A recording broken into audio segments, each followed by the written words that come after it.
Member of Parliament, the Right Honourable James Heappey, the United Kingdom of Great Britain and Northern Ireland's Minister of State for Armed Forces.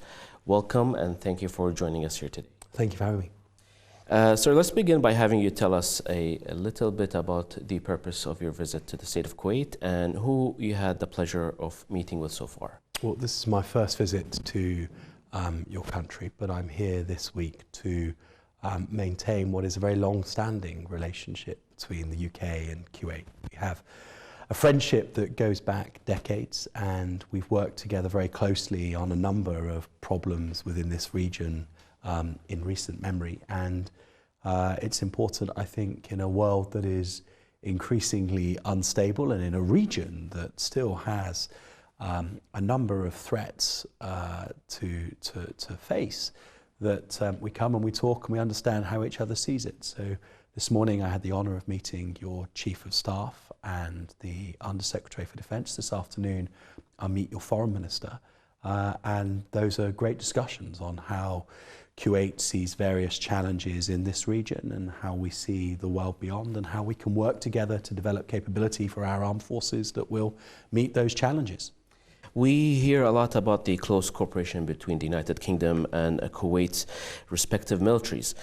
Can you tell us about some of the most important aspects of this cooperation? Well, it's a cooperation that goes back decades. You know, it's always really striking whenever you visit a country like Kuwait to meet so many senior officers who started their careers at Sandhurst or Dartmouth or Cranwell, who have returned to the UK after that to do various professional courses or staff courses or to do the Royal College of Defence Studies. So, you know, there's a relationship based around military education that is the foundation of the relationship between the Kuwaiti Armed Forces and the British Armed Forces, and we've shown that we enjoy learning and training together. And of course, if you've learnt and you've trained together, then that gives opportunity for things like the excellent staff college that you have here, that we are very proud to be a partner in and to accredit. And I know that that is a source of great pride to Kuwait, that you're one of, I think, only 5 staff colleges in the world, and the only one in this region that the United Kingdom Staff College has accredited. And you know, beyond that, there are all sorts of opportunities to develop the kit and equipment that will be relevant in the future battle space, be that the way that we operate combat air or land platforms or ships. You know, the opportunities are endless, but when you're working with friends like this, it's easy. To touch more about the subject, you mentioned that the UK actively supports Kuwait's military training and education programs. Can you tell us more about this and perhaps touch on the broader trade and investment ties in the defence sector? Well, you know, the training bit is foundational, and to add to the staff college, we're working together at the moment on a flying training school as well, which I think will be a wonderful enhancement of the relationship between our air forces, especially as the Kuwait Air Force will operate Typhoon as the Royal Air Force does. There are opportunities to work together to develop the sort of ships that you need to meet your maritime threats here in the northern part of the Gulf, and that's a conversation that that our teams have begun and that I'm here this week to further. And of course, there's a long-standing relationship that we have in developing land capabilities together. Kuwait bought Desert Warrior. The UK Army has operated Warrior for 4 decades. We've now decided to move to a new capability called Boxer. And you know, it's exciting to be able to share our experience with our Kuwaiti friends and discuss sort of why we're transitioning to a new capability and whether or not that's something that Kuwait might be interested in as well.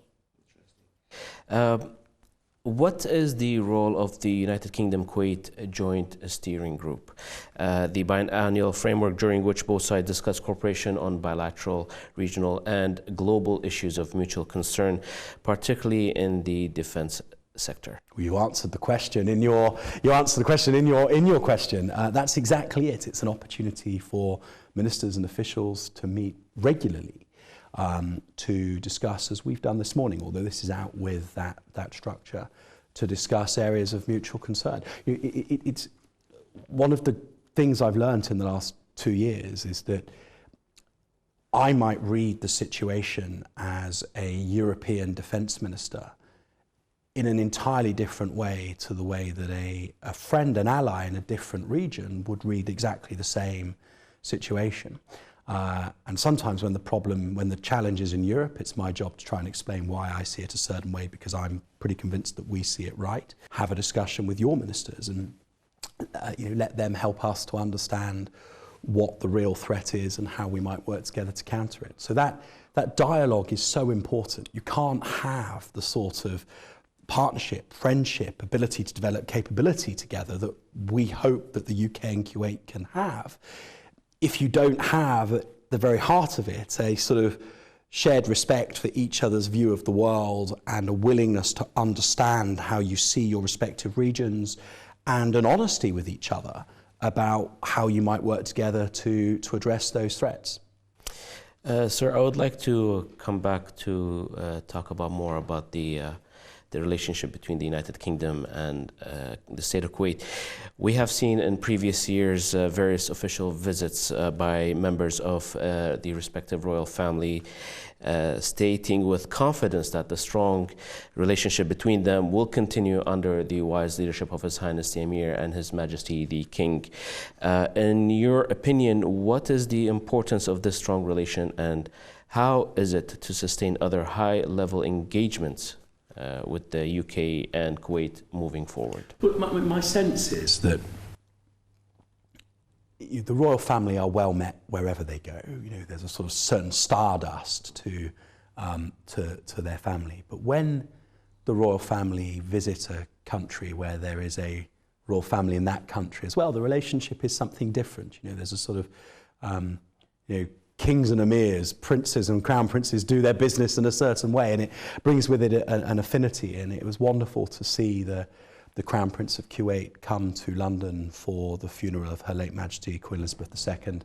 I know that he was able to join a number of the events that happened around the funeral, and that he was able to reacquaint himself with his friends in the UK royal family. Those relationships are personal relationships. They're relationships between friends and fellow royals.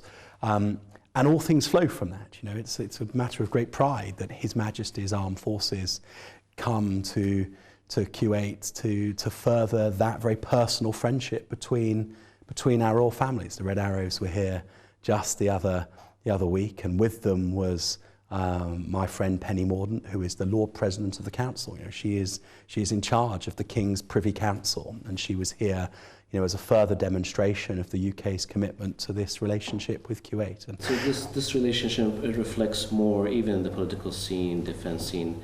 It broadens or solidifies the relationship between them. Exactly. I mean, if as you asked me to reflect, I sort of realised that I think the reason there is the closeness between countries where there are royal families on both sides of the equation is there's a longevity to the service of royals. Politicians come and go.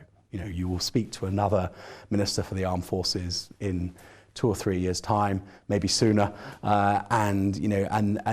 so our discussions matter. We are the empowered politicians, the government of the day.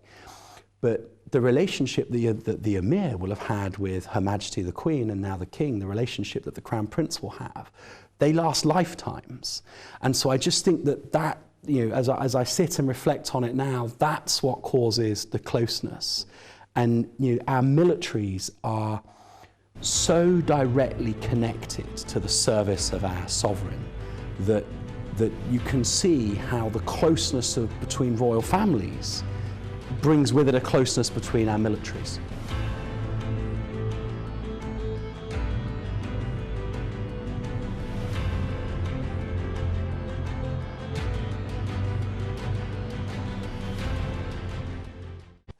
We know your visit is part of a tour currently you're doing in the region, but before we let you go, Minister, we would love to hear about your initial impressions of Kuwait. Well, I'm grateful that you've laid on temperatures and weather that is more reminiscent of a summer's day in the UK than what one normally associates with your part of the world.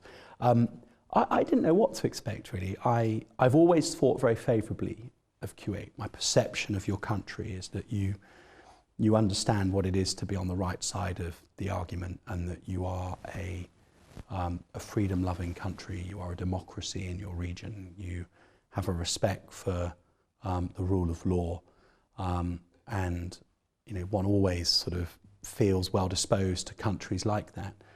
But Kuwait City is a beautiful city. The shame is that I'm only here for 24 hours, and so you see a bit of it as you whiz past in your car and you look out the window and you sort of wish you could stay for longer. So next time I come, I'll make sure that I do. I hope so too. Well, the Right Honourable James Heappey, the UK's Minister of State for Armed Forces, we appreciate your time to sit with us, and we wish you all the best. Thank you very much indeed.